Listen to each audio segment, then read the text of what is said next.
Hello, everybody, and welcome to the Talk of the Town podcast. If you have not already, make sure to hit that subscribe button, as we're now on the road to 400 subscribers here on the YouTube channel. If you love sports news, sports betting, special segments, daily uploads, updated rankings every single week, my reactions, anything at all, it's all right here on the Talk of the Town podcast. So I promise you, your subscription will be well worth it and much, much appreciated.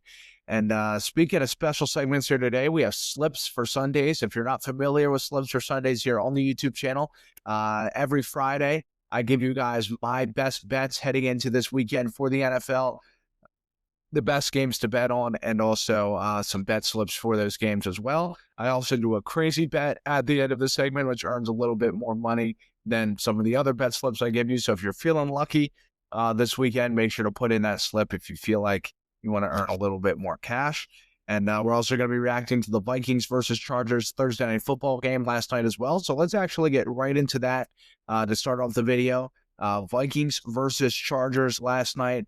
Honestly, that was a game I said on my video yesterday that I honestly thought the Vikings were going to win. If they weren't going to win, I said it was going to be close. I thought, honestly, I didn't think there was much of a chance it would end up being 37-10 Chargers. I do really like the Vikings roster a lot, and I thought Carson Wentz, well, he has had not a very good or not a very good last couple of games.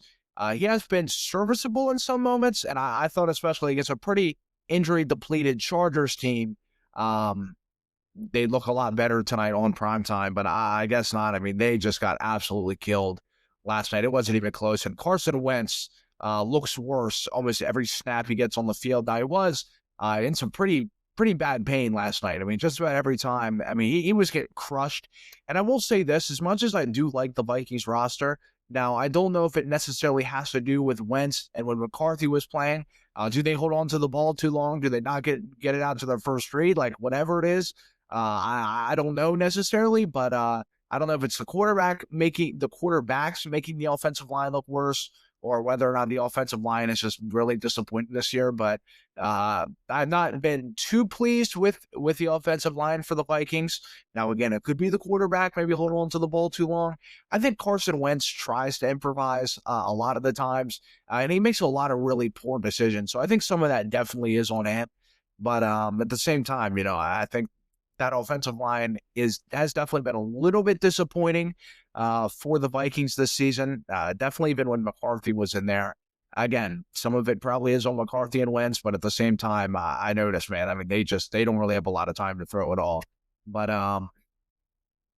that was a game. Usually I can stick through just about any game, like no matter what it is. But and I was watching multiple podcasters say the same thing last night, sports analysts, everything. That was a pretty boring game last night. I mean, obviously, unless you were a Chargers fan, which I don't blame you. That's a great game to watch. Your team's just blowing out the other team.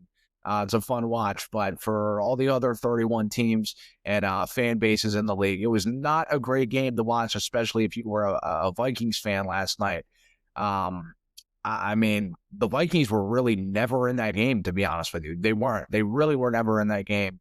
And as I previously mentioned, Carson Wentz seems to look worse as every week goes on. So they really need to manage to get McCarthy back. And even when McCarthy's in there, he's played only a couple of games this season. He's only played one good quarter of football in his career. I mean, as we know, he didn't play a single snap last season, and he struggled to get any snaps in this season. And I've mentioned multiple times here on the channel that it is time for Minnesota, unless McCarthy.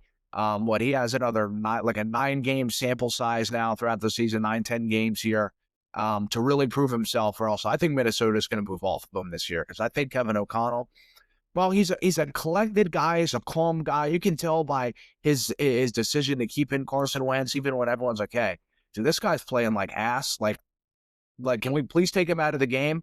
He decides not to. I think he is a really good guy, and he cares a lot for his team. He has a very chill demeanor.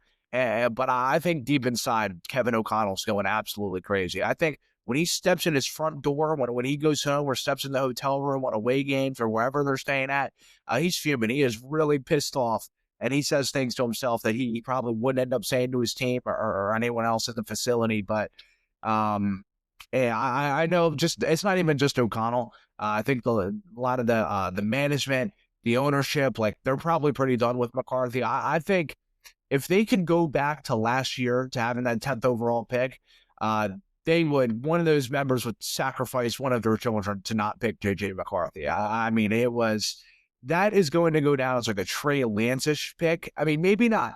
Maybe he comes back here next week. I think he's on track to come back next week. And he may come out and ball out. He may really silence the critics, including myself and a lot of the fans out there. He may really end up silencing them. But yeah, as of right now, I wouldn't be a betting man to bet on that, to be honest with you, because he's shown no signs of doing so. He can't stay healthy, which I think is worse than his play. I mean, honestly, if he was out there playing and he was not playing great, you could maybe say, hey, you can make the excuse for him. He missed all of his rookie season. This is like a rookie season for McCarthy. But when he's had, 25 games in his career that he could have played, and he's played like 2 of them, I mean, it's really bad. Like this is getting really ugly, because I always say one of the biggest things for anybody, no matter what it is reliability. Just knowing that we can put you on the field and you can play at any moment is definitely a big plus. And McCarthy is not reliable whatsoever. He's reliable and has not played well. So really, he there's no scenario where you look at it and be like, hey, this guy's our franchise quarterback. That's our guy. And it's just getting really bad. I mean, I say a team that was 14-3 last year, and it's not even looking like they're going to win half of those games. I mean, is this team even like a 7-win team at this point?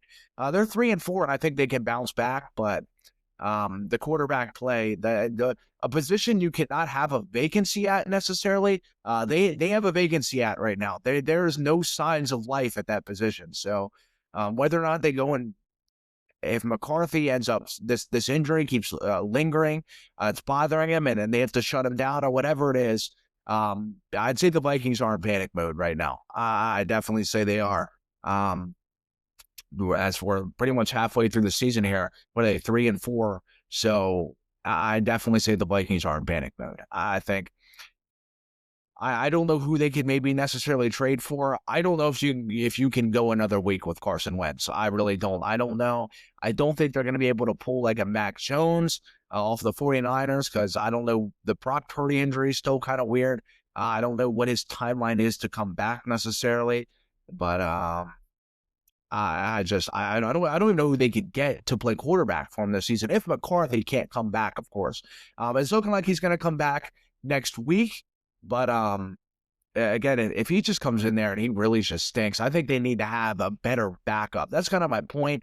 It's like, I'm not saying they need someone to completely replace McCarthy this season, but have an adequate backup just in case, because this is a team right now who really is struggling. We seen it last night. I mean, they had no signs of life last night. Jefferson, who's a pretty calm demeanor person, isn't very expressive, should I say, in terms of really getting pissed off on the field. But I mean, he's had his moments, of course, everyone has. But in terms of doing it consistently, absolutely not. I think, and Justin Jefferson looked pretty upset last night. I mean, you look at, he's breaking all of these records with pretty bad quarterback play. Besides Kirk Cousins, he hasn't really had another really good quarterback besides that. So, or no, excuse me, Sam Darnold. Let me not forget the year Sam Darnold has last year. That is completely my fault. But I mean, Carson Wentz last night, 15 for 27, 144 yards, a touchdown, and a pick. People were calling him for Brosmer. I don't know if that's how you pronounce his last name, Brosmer. Rookie quarterback. People were calling in for him. He did end up coming in for a little bit, I think. Yeah, it was 3 for 4 with 13 yards. The running game last night, first of all, I don't think the Vikings run the ball enough. Now, I know they were down in a hole pretty fast last night. I mean, they ran the ball a combined amount of times of 11 times last night with 3 running backs. All 3 running backs combined had 11 rushing attempts, all combined last night. I mean, that's not running the ball enough. Scott had 16 yards. Aaron Jones had 15 yards on the ground, and Jordan Mason had 3 yards. I mean, that's pretty brutal. And again, I think that comes down to their offensive line play. They don't open up a lot of holes for these guys either, which I think ends up again, leading to not a lot of big holes for these running backs to get through. But again, I think the main story here, even though, again, the Vikings got blown out last night, we know it's because they don't have any quarterback play at all. They're not riding off of any momentum. The defense goes out there and it's like, hey, we can't score. So what does any of this matter? I mean, the Vikings literally, I mean, you have Addison, Jefferson, Hawkinson, like Aaron Jones, Jordan Mason. Their offense should be scoring way better than that. They just don't. And I get Carson Wentz I don't even know if he's necessarily even a backup in this league anymore. I mean, I know he's getting beat to death out there and he's suffering some injuries, but even when he was healthy last week against the Eagles, he was terrible.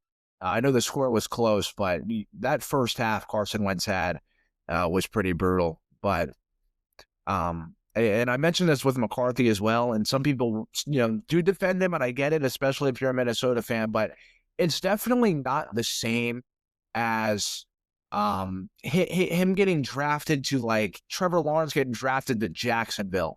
There was no expectations of that team. He had Urban Meyer his rookie year. I mean, how much of just a shithole is that to get drafted to one of the worst organizations in football? And not only just over like a couple year span, like ever. Like Jacksonville is known as a terrible organization, even though they're 4-3 this year. But you look at their history, they're horrible. There's no secret about that. So there was no expectations of Trevor Lawrence. Kyler Murray, when he first got drafted to the Cardinals, like the Cardinals are not quite as bad as Jacksonville, but they're not really a great organization either, to be honest with you. You can pick out a couple years where they were really good or borderline great. They had Kurt Warner years ago. They ended up making the Super Bowl. They even had a few years ago where I think they ended up starting off like 8-0 or 9-0 with Kyler Murray when they had D-Hop and A.J. Green and all. They had a solid roster, but that ended up falling apart quick. Like, they have a couple like pig out years, and then, the rest of it is just mediocre at best. And a lot of them just aren't very good. But like guys like that who get drafted into nothing situations, Cam Moore to the Titans. Like, no, unfortunately, I know McCarthy didn't ask to be in this situation, but you are in a situation with a team that has Super Bowl expectations, was 14-3 and 60 minutes away from having the number 1 seed last year and being 15-2. They were that close. This team is uber talented. Like, there's no excuses in terms of, hey, like, your roster sucks. You're working with nothing. Like, that excuse is not there for him. That's why I think there's a lot on his shoulders as well. Like, I do feel for him. Rookie quarterback, it's still really a rookie. He's played like 8 quarters of football in his career. To have all that amount of pressure on you is got to be a pretty significant amount.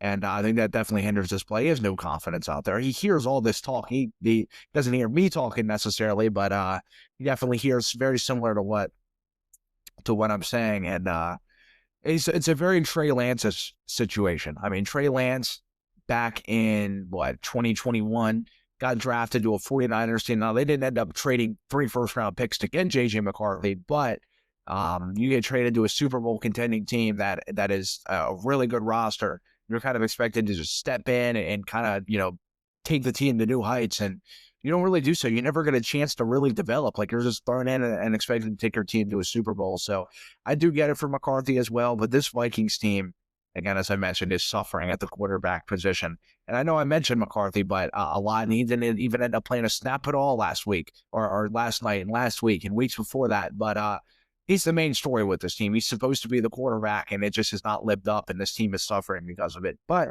the Chargers, like Vidal last night, that running back out of Troy, we know Harris and Hampton's hurt for a while. I tell you, Vidal played great last night. I mean, I was kind of looking up. I was like, dude, who is this guy? I mean, I know his name because he's had to play the last few weeks or so. I also played Madden too, and he always ends up seeming to be on like my franchise teams, all flying and stuff like that. Whenever I get like an undrafted running back, like Vidal gets on my team for some reason. But like he was great last night. 23 carries, 117 yards, and a touchdown.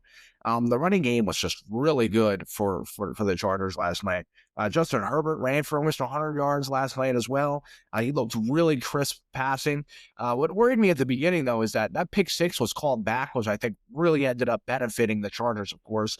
Did still end up finishing with an interception, but he had 3 touchdowns and was 18 for 25 with 227. So I thought he had a really good game last night. It really benefits the Chargers having Jim Harbaugh because they still have a lot of injuries. Like Becton had to keep coming out of the game. I don't even know if he ever ended up coming back in the game, but I know at the beginning he came out. He's been coming out of a lot of games recently. Like he is definitely dealing with an with an injury of some sort.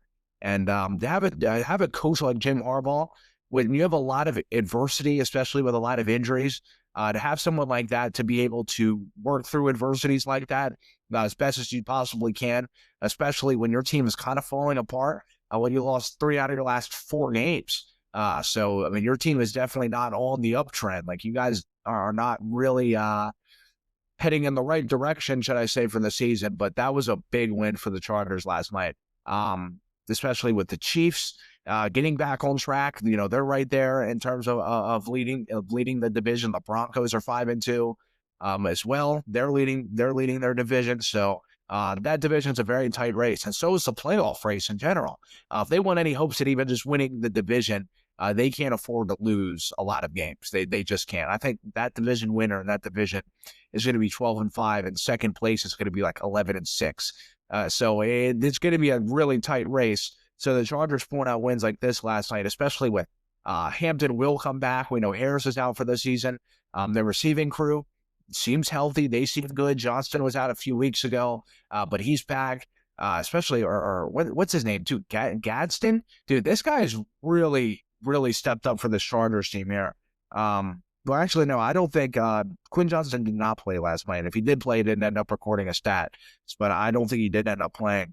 McConkey, we know he's as reliable as it gets. They love sharing the love there with the Chargers receiving group. There's no doubt about that. So he doesn't necessarily quite put up the big numbers like he did last year because last season he was like the blatant, far and away #1 receiver on that team. But when you have guys that have really stepped up, Gadsden now the last few weeks, he had 77 yards and a touchdown.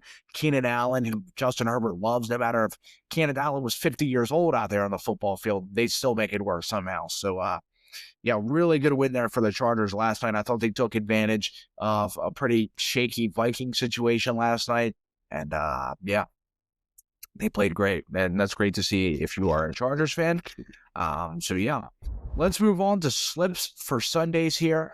As I mentioned earlier in the video, give you guys my 3 favorite games to bet on this week. I'll put it up here on screen when I start talking about those games, of course. Well, let's get into the first game here, actually. Just get started right away. My first favorite game to bet on this week is the Tennessee Titans at the Indianapolis Colts here. If you see it, I got it here on screen. Jonathan Taylor, I have as an anytime touchdown scorer. He's had 7 touchdowns in the last 3 games. He's had 10 in the last 5. The Titans rank 29th in rushing defense, and they're not a very good red zone team either. So I think Jonathan Taylor is definitely going to eat in this game, and they love giving him the ball. They don't want to ask too much of Daniel Jones, and Shane Steichen knows that. That's a lot in Shane Steichen's play calling, and Jonathan Taylor has just been on fire these last couple of weeks. As I mentioned, he's had 7 touchdowns in the last 3 games. Well, I can't see all of a sudden that changing against the 29th ranked rushing defense in the league on the downtrend.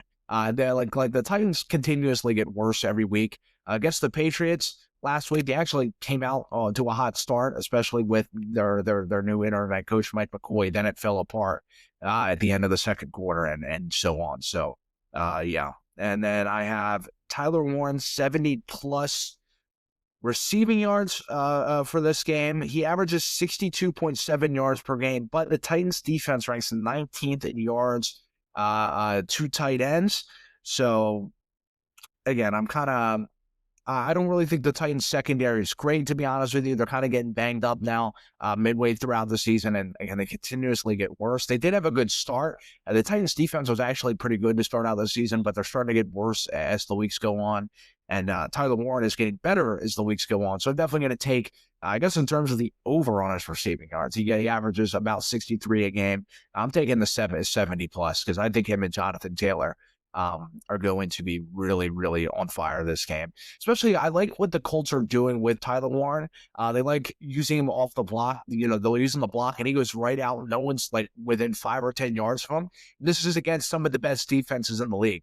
They are maybe not necessarily some of the best, but way better defenses and teams than the Titans teams, So I think they are in really good shape this week. I think Warren and Jonathan Taylor are going to have a really big game this week against the Titans.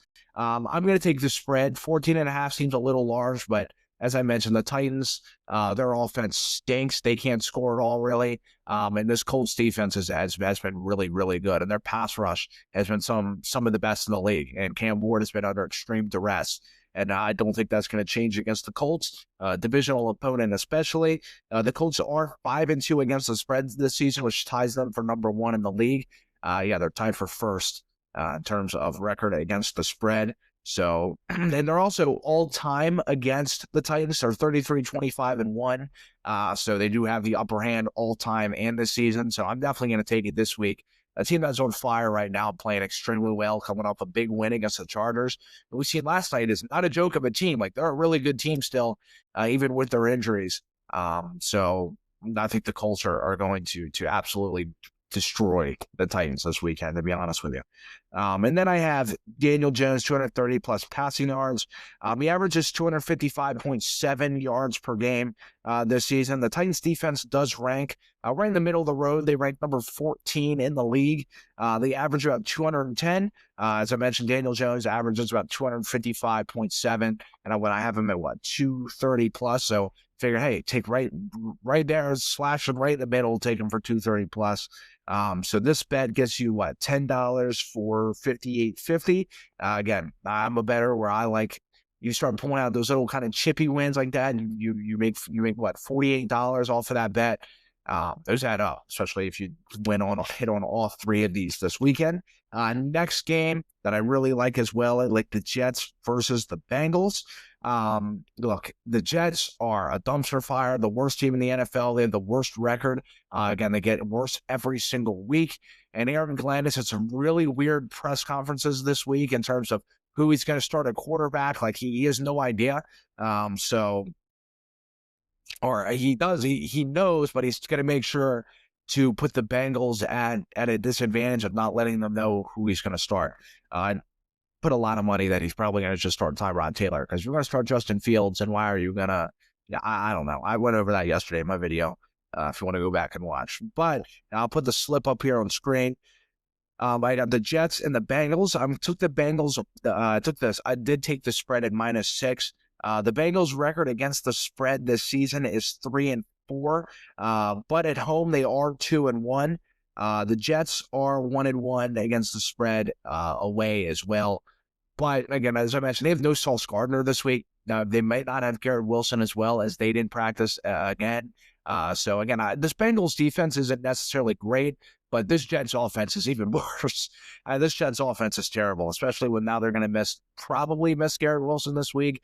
It's looking like the same with Sauce Gardner on defense. We see the way the Bengals played against the Steelers last Thursday. Flacco and this offense really, really were moving the ball a lot. So, yeah, and I'll tell you something. You look at this, I'm all Bengals. I am all Bengals on this bet slip. The Bengals is one of my favorite teams to bet on this week, especially coming off of a big win against Pittsburgh and going against the Jets.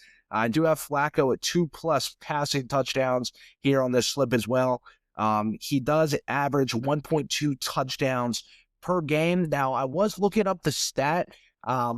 It doesn't necessarily say with just the Bengals. I think it's with the Bengals and the Browns, just for the whole season. But I'm not really going to take the Bengals game too much into account, just because he's played 2 games. He played one against the Packers, which he showed up like 3 days before that game.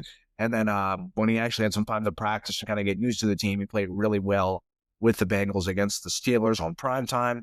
And again, the Jets' pass defense does rank 9th in the league. They have been a good unit, but I do really like the Bengals' passing attack a lot better than I do the Jets' passing defense, especially with Flacco giving Jamar Chase a ton of targets, a ton of catches. He had a big game.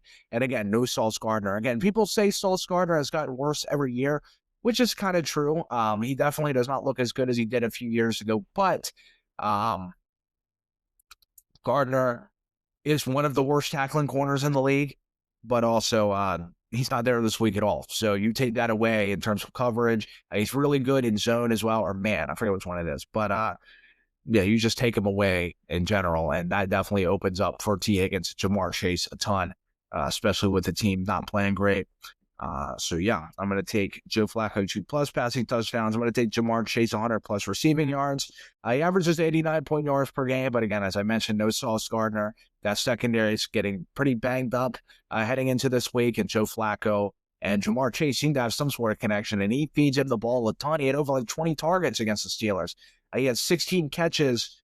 He had 16 catches for 161 yards against the Steelers. So Flacco's going to feed him the ball, and I like him plus 100 yards this week. And I also have Joe Flacco with 250+ passing yards again. T. Higgins, Jamar Chase. There's going to be a lot of holes opened up there, especially with Sauce Gardner out this week. So I do like Flacco in that position there. They're going to pass the ball a lot. Zach Taylor really likes forcing the ball down the field, which I think leads to a lot of yards for Flacco, who is a gunslinger. So 10 gets you 58.50. I didn't even realize that. I go back and look at my bet against the Titans and the Colts. It's the same amount. I didn't even mean to do it like that. That's pretty interesting, though. And the last game I want to bet on here for you guys is the Bills versus the Panthers here. No Bryce Young this week, so I am going to take the Bills with a -7 spread. One of the things, though, is that the Panthers are at home, and they're a really good home team, but no Bryce Young. So, again, if they had Bryce Young, I might not bet on this game, but Andy Dalton, who is a lot older now, did not look good when he had to step in against the Jets. Yeah, again, if they have Bryce Young, it'd be a different story, but I am going to take them -7 against the spread here. James Cook, 80+ rushing yards. I made a video about Joe Brady a few days ago about how not only just the Bills fan base and the media in general is like really on Joe Brady, but he's not running the ball a lot, and I think Sean McDermott's going to be on him for that a lot. So I think they're really going to run the ball against a pretty Panthers defense who plays good at home. So I think James Cook is going to have a big day. He does average 89.5 yards per game. Josh Allen, a 1+ passing touchdown against the Panthers. He averages 1.8, so it's about 2 passing touchdowns a game. The Panthers secondary is not very good, so I think Josh Allen is also going to feast in the passing game as well. Again, this is a team who's coming off a couple of really bad losses against the Falcons and the Patriots. So I think they're looking to get back on track this week against the Panthers, and I think they're going to do so, to be honest with you. And Andy Dalton, 150+ passing yards. I think he's going to be passing a lot. When he's had to step in general in previous years, they pass a lot with Andy Dalton. They love passing with him a lot.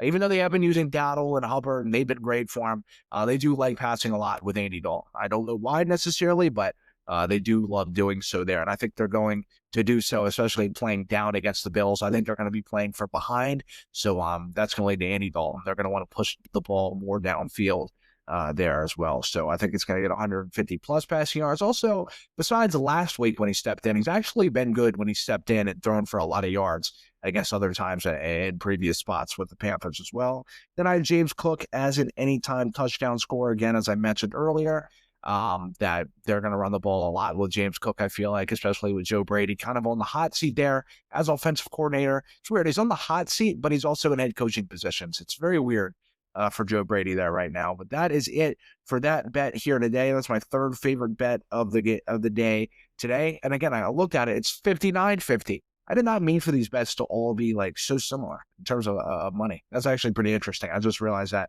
I'm also going to put my crazy bet here on the screen right now. All winners this week. I'm taking all the money lines for $105 here this week. Taking the Bills, Bengals, Eagles, Pats, Buccaneers, Colts, and Cowboys. I feel very comfortable with those teams winning this week. So going all money line, all winners here this week, going all in on those. That is it for today's video for Slips for Sundays. I hope you guys enjoyed the video here today. If you liked it, make sure to hit that like button, hit that subscribe button. If you tail any of these bets, make sure to let me know in the comments. And yeah, man, I hope you guys have a good weekend. It's going to be a good weekend of football. And I will see you guys on Monday with my reactions to the games. Take it easy.